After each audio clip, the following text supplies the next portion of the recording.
Trap Objects removes the area under artwork and leaves a user-defined overlap. This is referred to as a trapping layer. Press Add Design. Choose Artwork Cut Designs from the folder drop-down menu.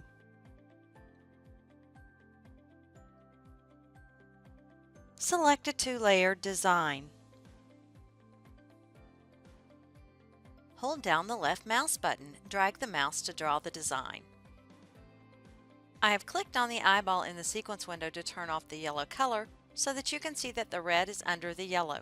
Click on the eyeball again to show the color. Click on the Arrange tab.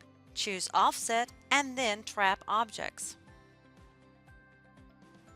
Set the amount of overlap you want to remain and then click OK.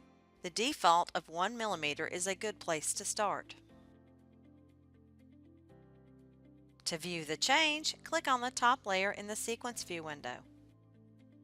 Remove the check mark next to Fill and then click Apply. The red color has been removed, but a 1 mm overlap has been left.